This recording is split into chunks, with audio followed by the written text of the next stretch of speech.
ही असाधारण कार्य करते हैं। साधारण इंसान, आप कोई बाबा साहब अम्बेडकर तो आने वाले हैं नहीं,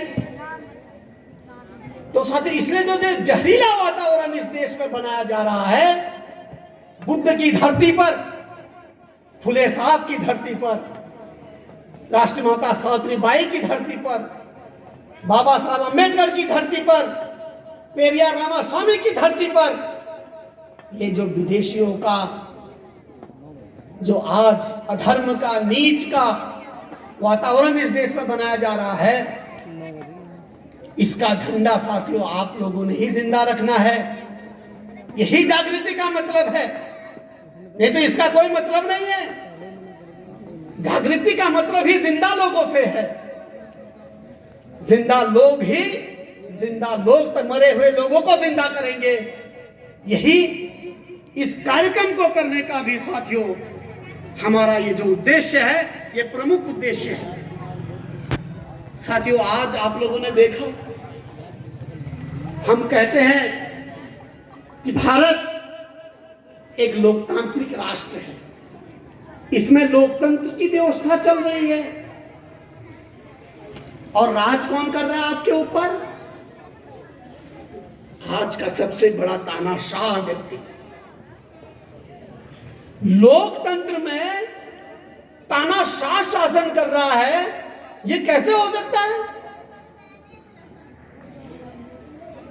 और हम ही परेशान नहीं है। मेरा तो ये मानना है 90% बीजेपी वाले भी परेशान हैं, किसी की सुनता ही नहीं है, बिल्कुल चुप। भारत की, चलो बीजेपी वाले चुप रहे, हमें कोई परेशानी नहीं। इस देश की हर संस्था चुप है, इस लोकतंत्र का हर स्तंभ चुप है, कोई कुछ टिप्पणी चुप, किसी को कुछ बोलने की परमिशन नहीं है।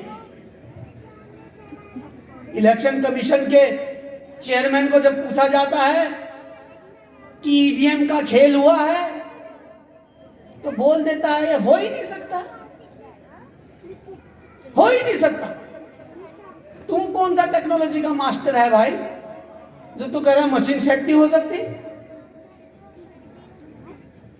मस्क कह रहा है, ट्विटर का मालिक, दुनिया का सबसे बड़ा टेक्नोलॉजी का ज्ञाता, वो कह रहा है कि मशीन हैक हो सकती है, चुनाव में वोट इधर उधर हो सकते हैं, और चुनाव आयोग कह रहा है भारत का ये हो ही नहीं सकता। क्यों नहीं हो सकता भाई?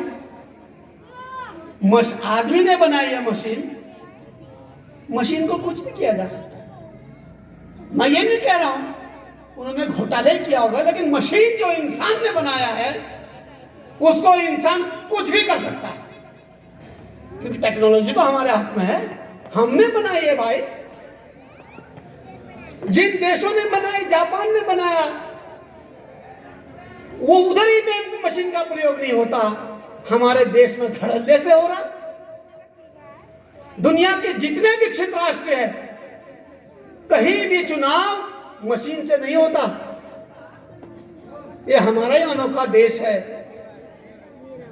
साथियों। फर्स्ट इसका जो उद्देश्य मुझे समझ में आया, जो भी है, जैसे भी है, हमारे आंदोलन के संघर्ष के बदौलत बहुजन समाज पार्टी सर्वप्रथम इस देश में उभरी, तो उनको लग गया। और ईवीएम देश में किसने लाया? 1984 में कांग्रेस पार्टी ने लाया। ये कोई बीजेपी बदमाशी कर रही है ऐसा ही नहीं है। ईवीएम को लाने वाली कांग्रेस थी। 1984 में ईवीएम भारत में लॉन्च हुआ, तब से चल रहा है। और जानते हो 1984 का दौर कौन था? कौन सा दौर था? मैंने अभी आपको कहा, 1970 के दशक के बाद आपका स्वाभिमान का आंदोलन इस देश में शुरू हुआ। जिंदा लोग, मुर्दे लोग जिंदा होना शुरू हुए। स्वाभिमान, लोगों के पास खाने को नहीं थे, घरों की महिलाओं ने अपनी चूड़ियां बेची, अपने जो भी आभूषण होते वो बेच के मूवमेंट में लगाया। ये वो दौर था जब उनको लगा, हमारे ललित भाई, हमारे बहुत ही कर्मठ साथी यहाँ बैठे, हमेशा अपने भाषणों में कहते हैं कि राजा अब रानी के पेट से नहीं, मतदान की पेटी से पैदा होगा। वो सही से वो आपको बताएंगे। पहले क्या होता था? रानी राजा कहां से पैदा होता था? रानी के पेट से। लेकिन फिर क्या हुआ? मतदान की पेटी से। लेकिन साथियों, जब आपका स्वाभिमान का, जब तक उनका शासन चल रहा था सब बढ़िया था, जब तक कांग्रेस का एक छत्र राज चल रहा था सब बढ़िया था। लेकिन जैसे ही आप लोगों ने एंट्री की, इस देश के बहुजन ने एंट्री मारी, उनकी नीचे से जमीन सरकना शुरू हो गई।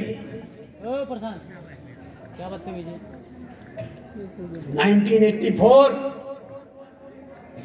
बहुजन समाज पार्टी का गठन हुआ है 1984 में, और 1984 में ही इस देश में जैसे आपने पार्टी बनाई, पीछे पीछे मशीन भी आ गई। अब लोग, अभी तक तो क्या करते थे, मतपेटियां लूट लेते थे। अब देखते हैं तुम कैसे सरकार बनाते हो, करो आंदोलन।